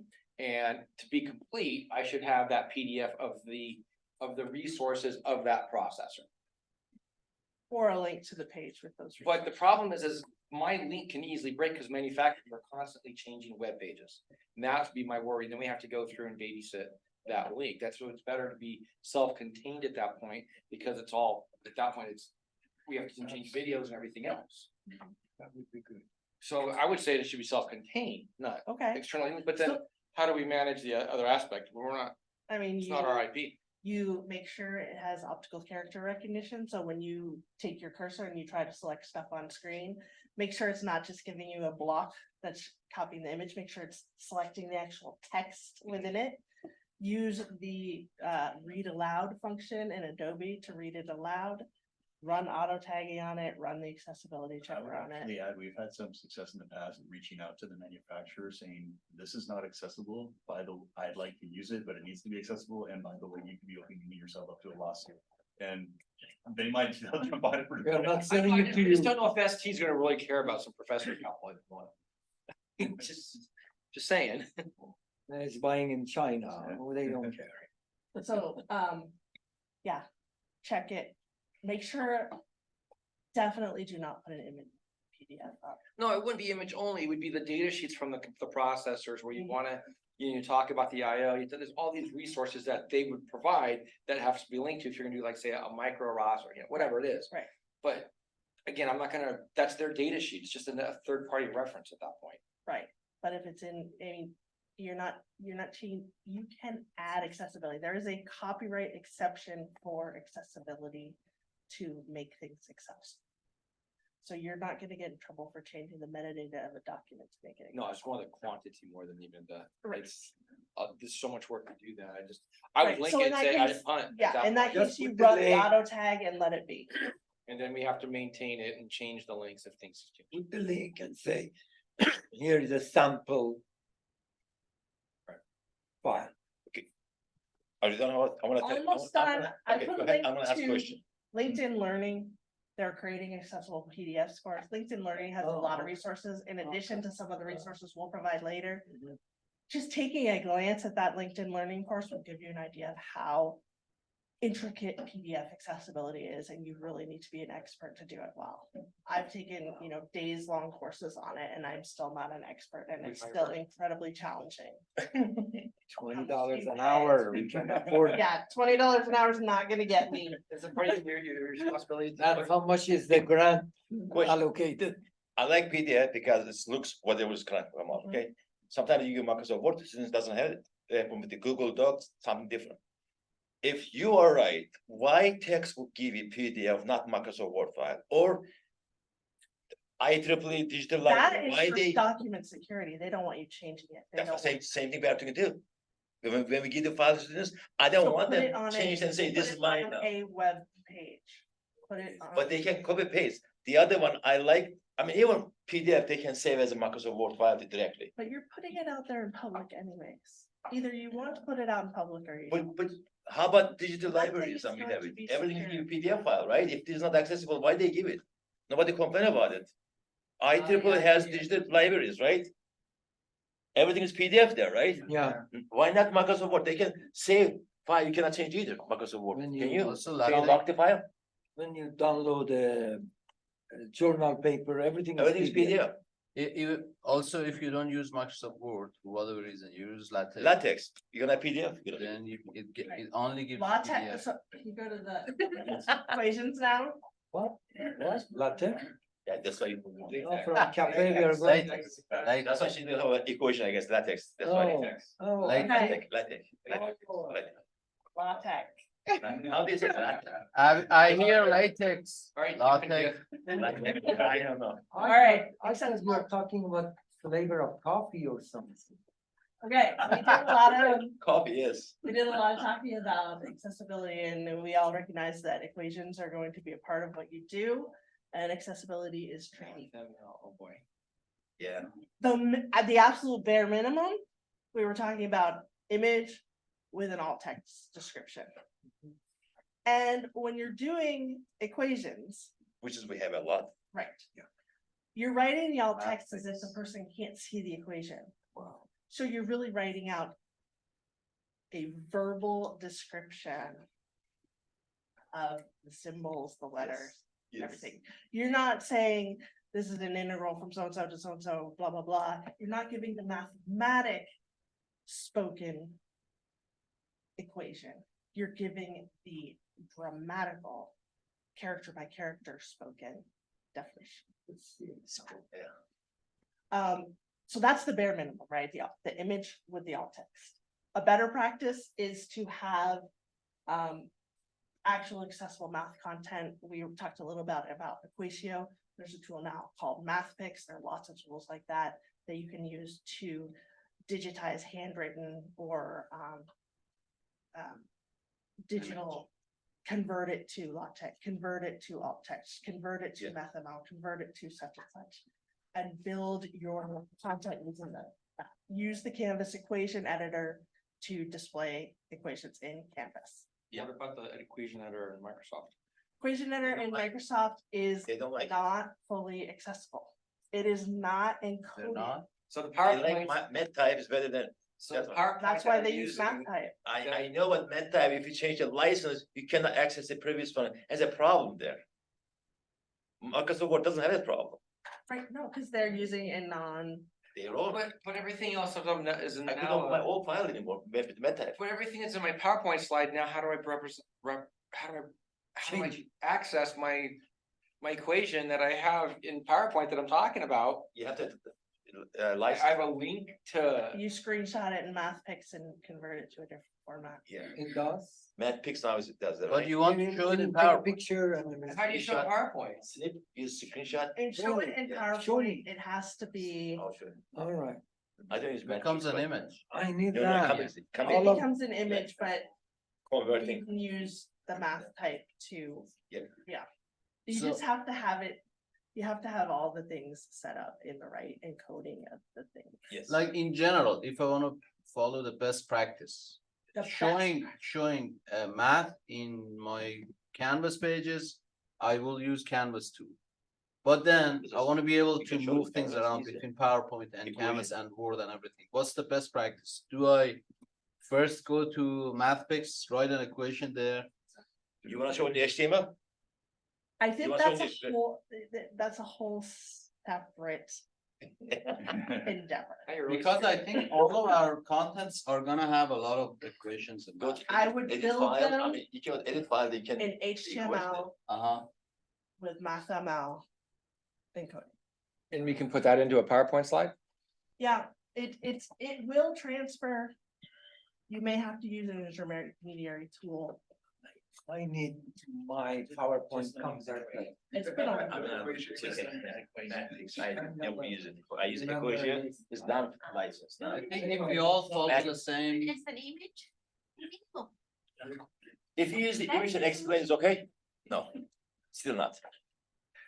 That's the way they were doing. The best practice would allow someone with a screen reader to scroll through each letter in the equation and hear the representation of how they relate to each other But- and visualize. the But if we just do our best attempt, at that point, if they can't see it, then I think that's something that would be go to the DRC. 2 years ago, have- I was working, Somebody to come. Yes, cause I mean, we're I killing was working ourselves there. for something that we just can't do.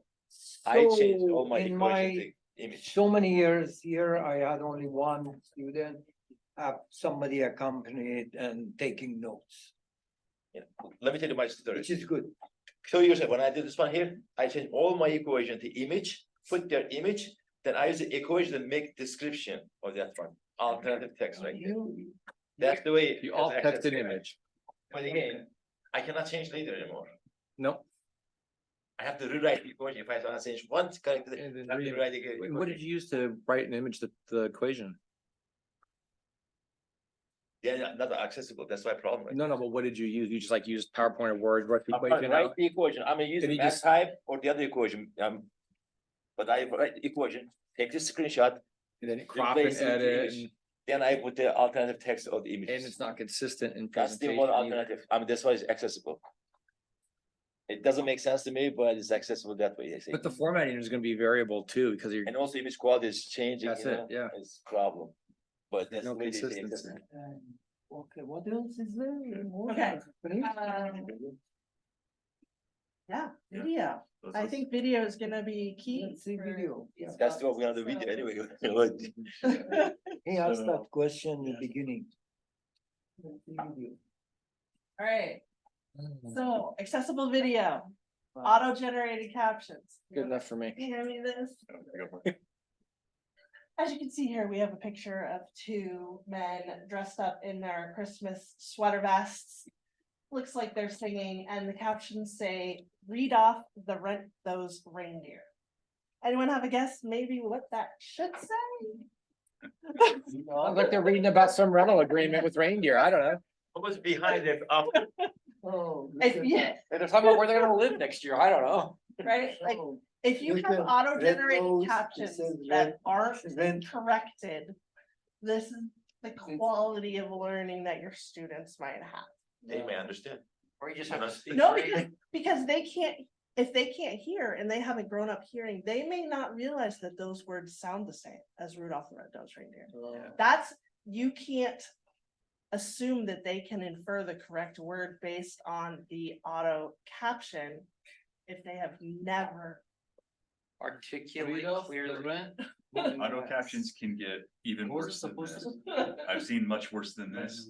And especially when you're doing something very technical, right? There's words that you guys use that are specific to your field that the auto captioner isn't. Even we don't understand. So you do your video, you upload it to Kaltura, hopefully. I would use Kaltura, it's free storage for you and it's secure and it's. You have control over it. You gotta make sure your videos have accurate captions, that you're correcting the auto-generated captions. As I talked about earlier, narrating the actions as you perform them. Minimize the jargon, obviously you need to use the correct terminology that your students need to know, but you can avoid making it overly complex. So I have here my own Kaltura.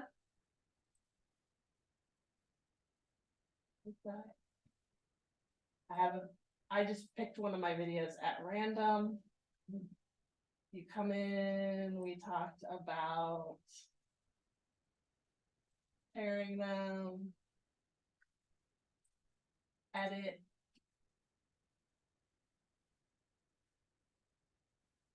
We talked about different publishing, right? Private, unlisted, or published. Oh, I don't want to hear my voice, so please stop talking, man. Please stop talking, man.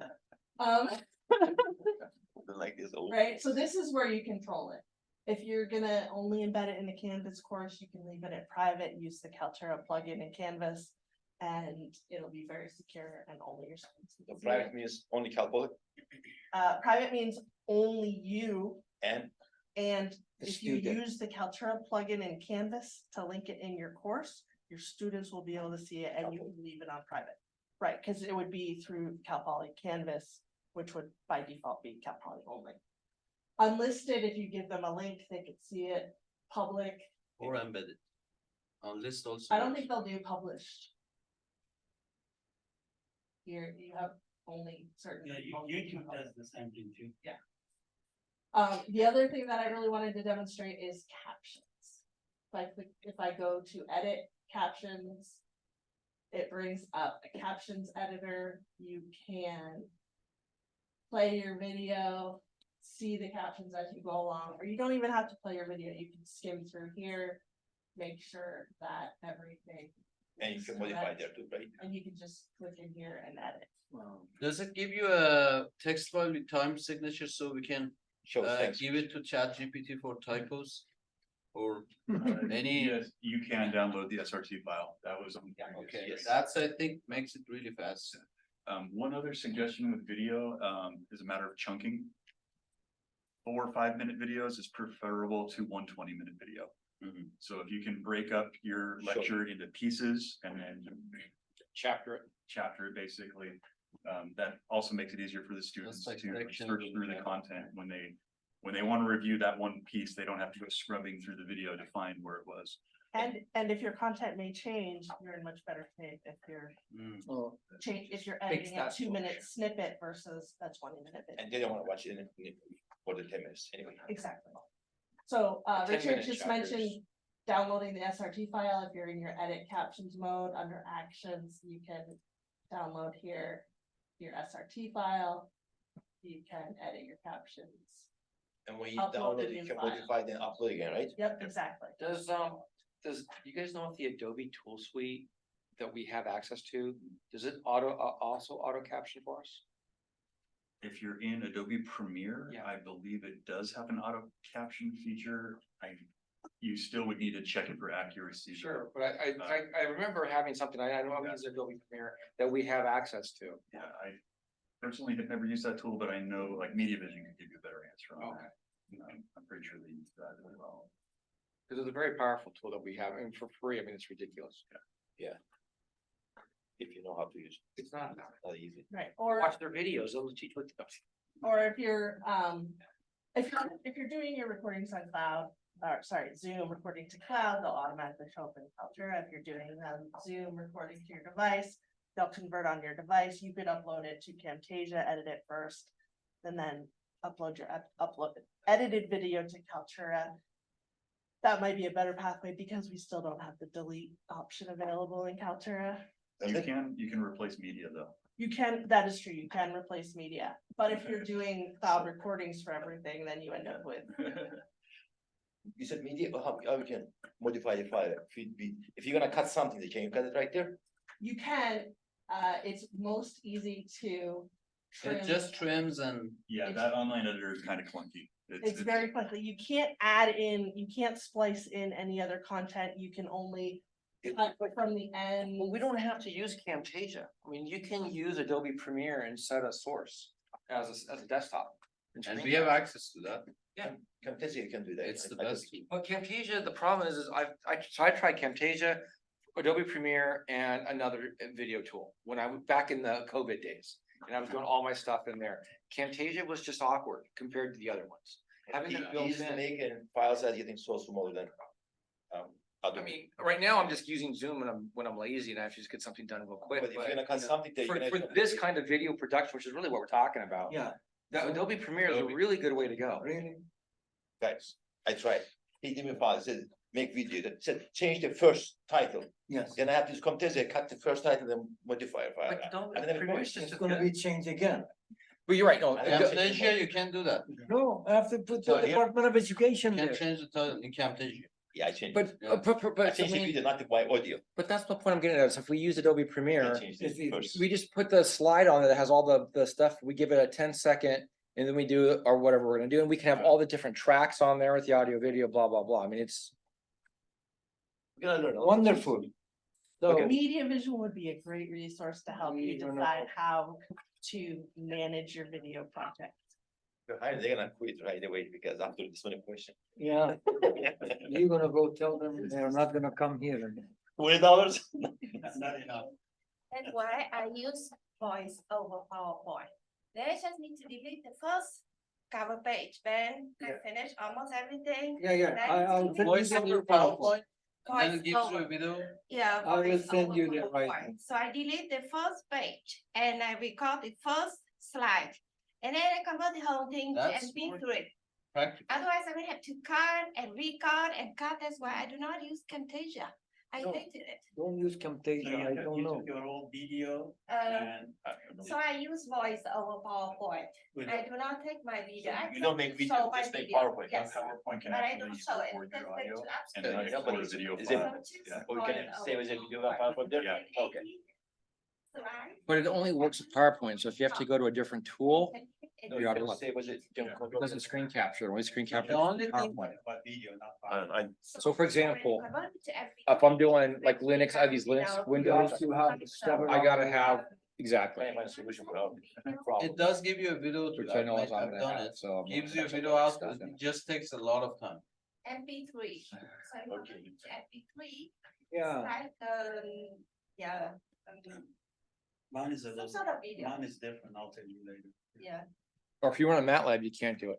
I think we can have another meeting, we get together, share our best practices Yeah. in making videos.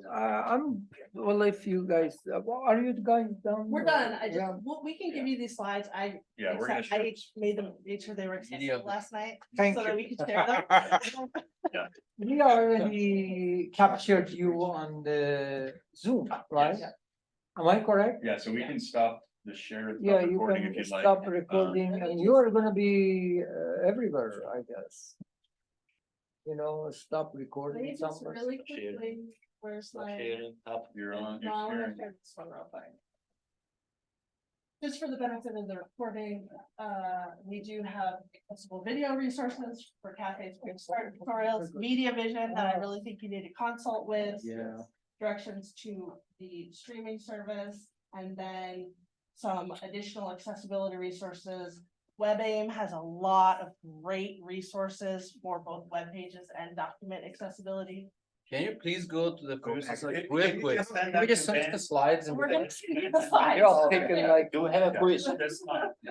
I'm lazy, I'll just send me the slides. The slide, just get the slides from them and send it to the group. Yeah, he sent. Yeah.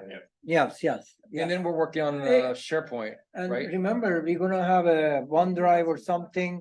All of those will be The SharePoint. SharePoint. Yes, Okay. we are getting there. Oh, who is this handsome guy?